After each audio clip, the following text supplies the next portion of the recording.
Hello guys, welcome back to my channel Elite Wrestling World. I am your host GhostSaad. Thank you guys for joining me right here for Dynamite post show review. We are just one week away from Blood and Guts and it's gonna be a fantastic event. Tonight we will get the advantage battle between all the heels and the baby faces. So let's talk about that.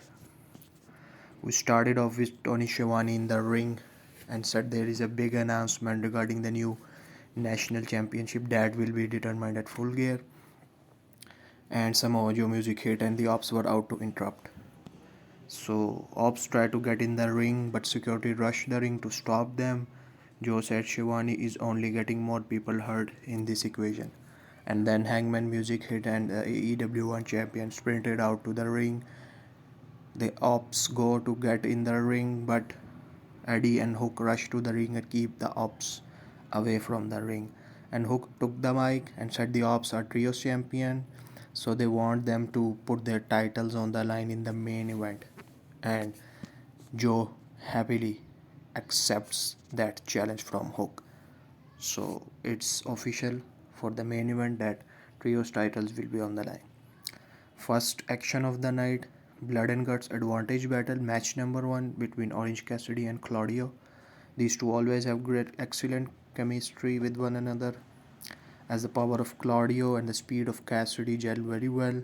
Great start to this unique battle advantage series, and the first win for the Death Riders as Claudio wins against Orange Cassidy. For the finish, we saw Cassidy went for a home run shot, but Claudio connected on final pop-up uppercut for the win. So 1-up for the Death Riders in the Blood and Guts advantage battle. Next up, we saw Mark Briscoe, Kyle Fletcher, and Don Callis backstage. Renee interviewing. Briscoe wanted to get his answer, and it's now official.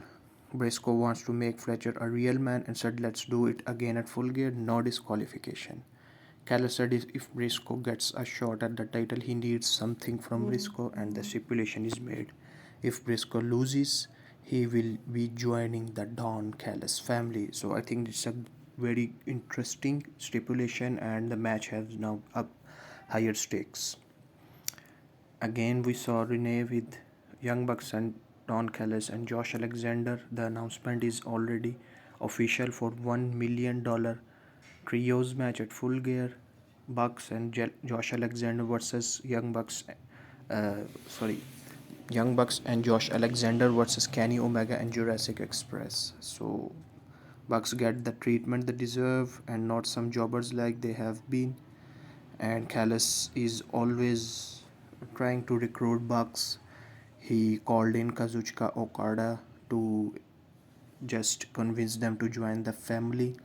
And Okada walked in. Matt said this is all overwhelming, as Callis said to take their time before leaving with the family. And Okada stuck around and told the Bucks not take too much time to decide. So again, this story is continuing slowly but steadily, and I think it's the story of getting the Young Bucks again the baby faces. Next up, we saw the tag team tournament quarterfinal match, women's tag team quarterfinal match, Mercedes Moné and Athena versus Willow and Harley Cameron. Chaotic, action-packed match, tornado tag match. The game plan for Billy Stark didn't work the way she wanted, and the appearance of Chris Statler set the wheels in motion for a pretty big upset in the first round. And I think it's the right call.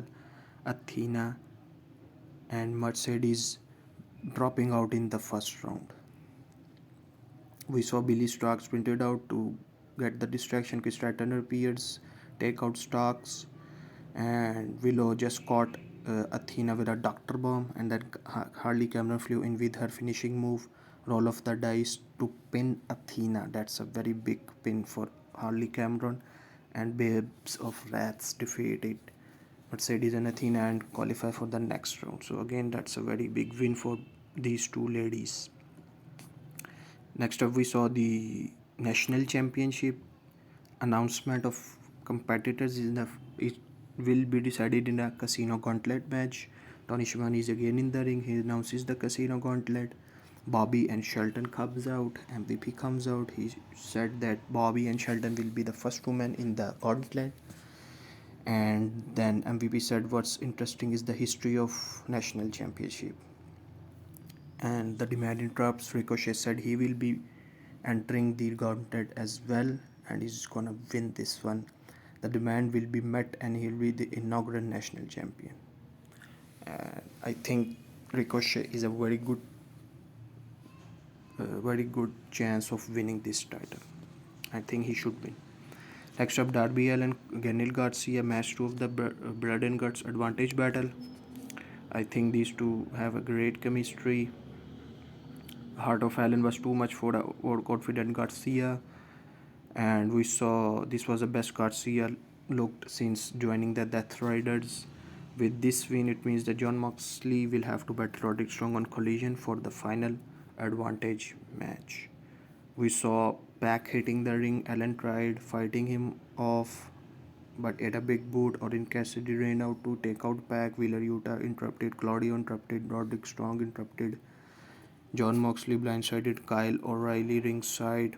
We saw all the chaos we expected in that, but at the end, Darby Allin, Scorpion Deathlock locked in, and Garcia tapped out. So again, it's 1-1, and on Collision we will get the final battle. Next up, FTR addresses the AEW Tag Team Champions. Cash said last week they became number 1 contenders and they're gonna win the title at Full Gear. Renee walks up to Stokely, who said he's been trying to get Brodido out of their locker room, but again he hadn't seen them around. Paquette leaves to get help, and we saw suddenly a hand came out of the broken wall and choking out Stokely, and that's Brody King. So again, it's a very good segment to build up the hype for Full Gear Tag Team title match. I think FTR is gonna win this one, and we will get the FTR and Cope and Christian feud going ahead at World's End. Next up, Mina Shirakawa, Megan Bayne, match 1 of women's side of Blood and Guts advantage battle. The match itself was okay, but a lot of focus was on Storm and her commentary. I think both ladies look strong, and as you know, Megan Bayne hardly loses, so she's gonna win this one, and she won that battle as well. Mina Shirakawa looks great. Bayne wanted a Liger Bomb, but Shirakawa countered into a Hurricane Rana and Rolling Elbow, top as Sing Blade, and Bayne kicked out at 2. Marina Shafir just broke free and started brawling with Shafir, started brawling with Tori Storm, causing a misdirection, and Bayne planted Shirakawa with the Liger Bomb for the win. So again, first match goes to the heels, and Megan Bayne wins. And after the match we saw all the chaos of all the competitors in the Blood and Guts match, so again building the hype for that. And in the main event we saw the Ops versus Hangman, Eddie Kingston, Hook for the trios title. This was indeed one hell of a main event. The Ops as a heel trio, as Hobbs looked like a killer and won, and he's looking amazing in this heel work as well. For the finish we saw, I think we knew that Ops is not gonna lose that match, and that is what we saw. Exploder on Shibata. Hobbs bull rushed Kingston to the corner. A visible injured Hook made the tag and tried Red Rum on Hook. Joe held Kingston back as Hook submitted, and Ops celebrated on the rap.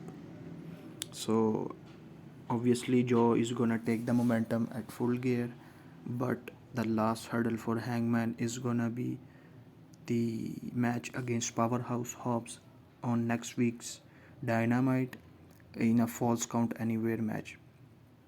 And I think it's the perfect way to build up the match for Full Gear between Hangman and Joe, and it's gonna deliver. Hobbs is doing a great work in this heel run. So overall I think that was a very good show of Dynamite, and the build towards Full Gear is set up beautifully, and it's gonna be a very big spectacle next week at Blood and Guts. So Please guys, like and share this video, subscribe to my channel and keep watching Elite Wrestling World. I will see you guys for the blood and guts post show.